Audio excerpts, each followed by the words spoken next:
Hey there, Aries Sun, Aries Moon, Aries Rising. Welcome to your reading for January 23rd to the 29th. It looks like we're going to be talking about love. I think we're talking about first loving yourself in order to have we're talking love. In order to have the kind of relationship that you want to come in. Oh, I'm really liking these cards. Okay, so I will show you why. Wait, these are sticking. Hold on.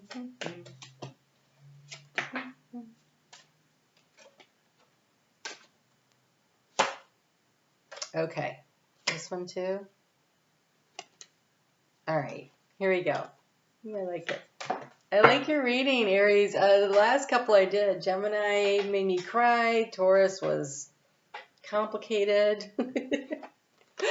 You guys, you have the card. It says love. I am wonderful. I receive and give love today and always. And this card wanted to come with it, beauty. I am deeply and profoundly beautiful. When you love yourself enough, then you can have the kind of relationship where you can find someone that loves you. So how that works is when we can fill up our own cup of love, when we love ourselves, when we think we're beautiful, when we think we're interesting, magnificent, worthy of love. That's the energy we put out into the world, and we attract somebody who feels that way about themselves. And when we can fill up our own cup of love, then we have love to share with each other. And you'll notice, like on the Two of Cups, how they intertwine and they drink out of each other's cup, right? So don't you want to be drinking out of the cup of someone who understands what love is? They want to be drinking out of, and how do we understand what love is? We have it for ourselves. And I'm not talking about narcissism. I'm talking about actually that profound understanding that we are divine sparks of the universe, of Christ, of God, not Christ, but of the God source, whatever you want to call it, the creator energy. That's who we are. We are these little lights that are just shining out here. And when we let our light shine brighter, we attract people who also let their light shine brighter. And you guys have such a great reading. Oh my God, I'm so excited. Okay. So, overall energy, you have the artichoke dragon, which says guarded, and you have the raspberry dragon, which says kindness. And look how they're looking at each other. And it's almost like the kindness. It feels like this watery energy, right? This emotional energy. The more that you have this, you can allow others in. So this is kindness for yourself and kindness for others. We're not here to fix each other. That's not our job, but we can be supportive, right? So how do you create an environment where you're not guarded, where you can allow, I almost feel like you're the guarded one, and someone is bringing you their cup of love.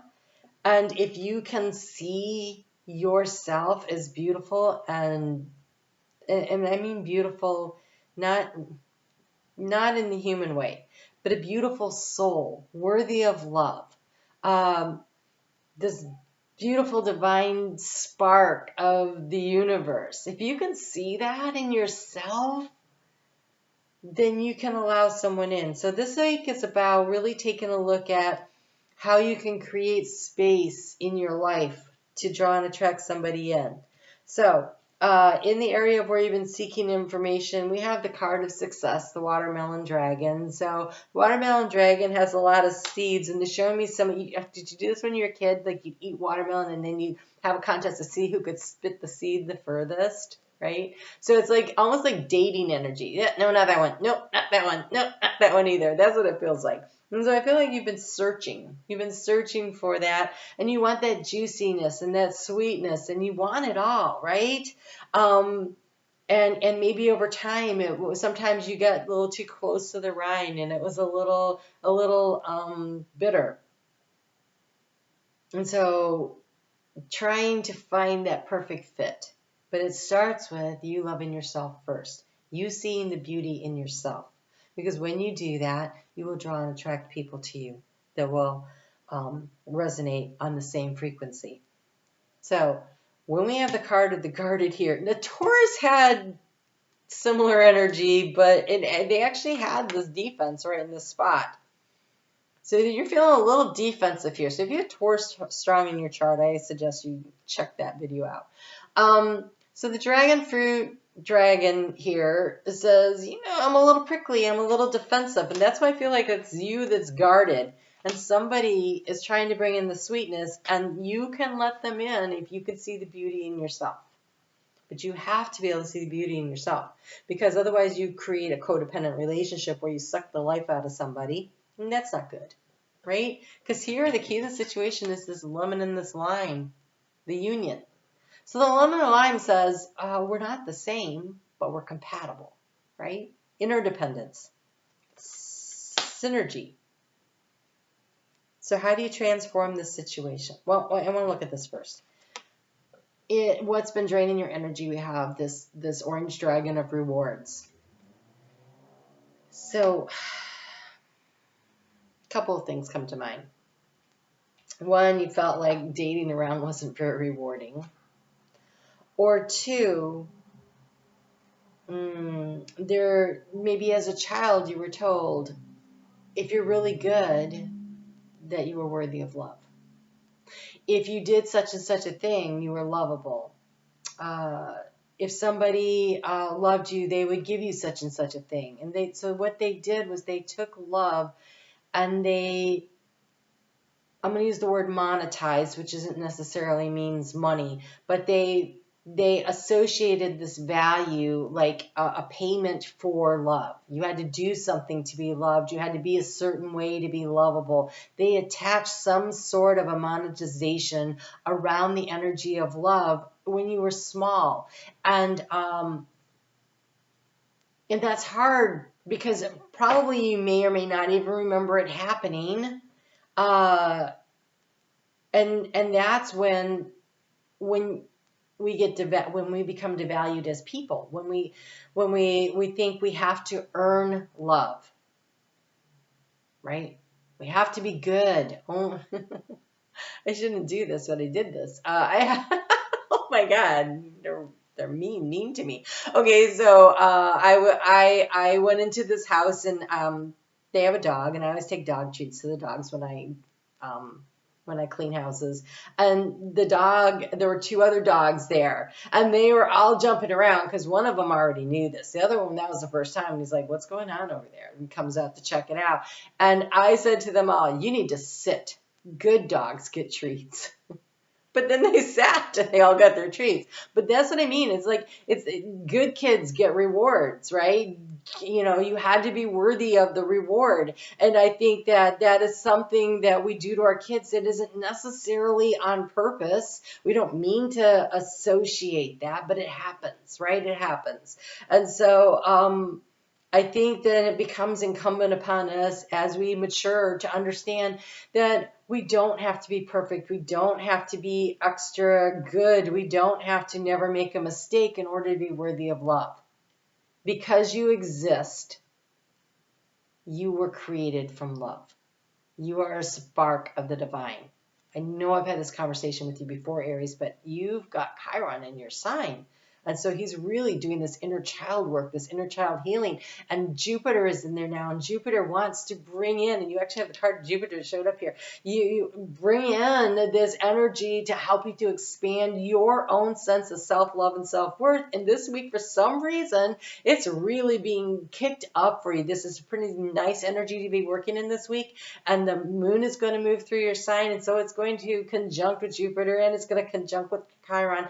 And it wants to bring first Jupiter and then Chiron in that order. And so it does allow you to be able to transfer the joy forward and use it as healing energy of your own self-worth, self-esteem, self-love.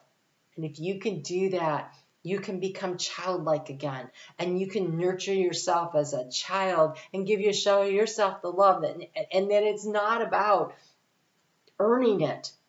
It's about just being it. You are love. So how can you attract anything other than love when you are love? Because like attracts like. And so when you start seeing yourself as love, and you are love because you're a spark of the divine. So if you have a big fire and it kicks off an ember, that ember has the same properties as the fire it came from. Well, the fire is the divine source, and you are the ember. So you are love. And whether or not you burn brightly depends on what kind of fuel you get. So fill yourself up. Give yourself the compliments, the oxygen, by saying to yourself, looking yourself in the mirror and go, wow, I really am. I'm amazing. And I got to tell you, anybody who incarnated during this lifetime is amazing, because this is a hard lifetime. Yeah, we all showed up. Here we are. So let's do it. Let's shake off the shackles. That's why we're here. Shake off the shackles of the crap we were told, and that we are not good enough, we are not worthy enough, we have to earn love, you need to crawl on your knees and beg forgiveness, and whatever. It's not true. The only person we have to forgive and be forgiven by is ourselves, ever. So do that. Give yourself that. So how do you transform the situation? The jelly dragon. The childlike wonder, the having joy. What brings you joy and happiness? This week, focus on that. Because if you are craving this union, you're going to have to open yourself up to it by loving yourself first. And figuring out where you belong. The action to take is the card of place, the broccoli dragon. Understanding your place in the universe as a divine spark of love. If you can do that, you got the whole thing wired. In the area of resources, spiritual, emotional, financial, but I'm really thinking this is emotional here, and maybe spiritual. We have the mushroom dragon. And so I want to say it's important to recognize the illusion of not being worthy enough. That's bullshit. You're more than worthy. You're everything that you need to be. And so in the area of the heart, you have the pineapple dragon, the card of hospitality. Are you creating in your heart space, through the act of radical self-love and acceptance, the energy, the welcoming environment to bring someone else in? Because you have to do that work, or you can't have this. You have to do that. If you love yourself, you can have this thing that you're looking for. So, what do you anchor your energy into? You have the card of luck. That's Jupiter in your sign, buddy. So, you're in a lucky space, a lucky opportunity. And if you just say, I am so lucky in love, I draw and attract to me somebody who gets me and loves me as I love myself. And we always draw and attract people who love us as we love ourselves. And that's why it's important to love ourselves, because if we only love ourselves a little, that's what we get. So, all right, Aries. If you're looking this week for, this is nice energy to work in. As far as work goes, very productive energy Monday before 12:30 Eastern Time Zone in the U.S. So if you live on the West Coast and you got stuff you want to do, get into the office a little bit early while it's quiet and get some crap done. Europe, you're looking great all day long. The moon moves into Pisces at 12:36. And so at that point, the energy shifts and it becomes more of this energy of making choices from the heart, choosing to follow our dreams. It's great for teamwork. So if you have to schedule meetings to brainstorm or to be creative in, schedule those for Tuesday and Wednesday in the afternoon. And Wednesday, actually all great all day long, because you got that Pisces energy and it moves into the creative Aries energy that really promotes that creativity. And so I think Wednesday, plus it's a Mercury day, which is really great for conversation. And so that would be a good day to schedule a meeting if you're going to have a meeting. So you have here keeping it in check. Pay attention to what's going on around you. You might be moving into something too quickly or missing some important details. Delusion. All right, so let's look at this. Around finances or any of your resources, time, energy, emotional. Again, be careful not to be moving in too quickly. If you don't love yourself, this love that you think you're drawing and attracting is not going to be the high level that you deserve. You got to give yourself to it first. But as far as like this illusion, if it looks too good to be true, give it another look. Give it another look, because we still have Mars and Mercury in their shadow. They're moving forward, but they're still in their shadow. They have not cleared their shadow. It's a time for getting into the details and really checking things out. So do a little bit of a deeper dive. Don't just blindly accept anything. You know, you just figure things out, but you do have luck on your side. So I'm not asking you to be worried. I'm asking you to be observant. Just take a look around. See what else there is to see. And this definitely feels like a love reading. All right, so let's take a look at when that moon gets into your sign, Aries. Venus is going to move into Pisces on the 26th while the moon is in your sign. And she's going to spend about 3 weeks there. And when she gets out of there, it'll be just about the time that the sun moves into Pisces. And so does Saturn. So that'll be right around that time that energy starts shifting and changing, and it's about creating structure around your dreams. But right now, this week is about being really creative and passionate and thinking about what it is that you want to create. What do you want to do? You need to make some sort of a change. You're being encouraged. I shouldn't say you need to. You're being encouraged to make some sort of a change that benefits you. It could be letting go of negative self-talk. I mean, that would be a great one because you have Prometheus. I mean, there's somebody hiding. Oh my God, that's so funny. You know what's hiding? The card of the unknown.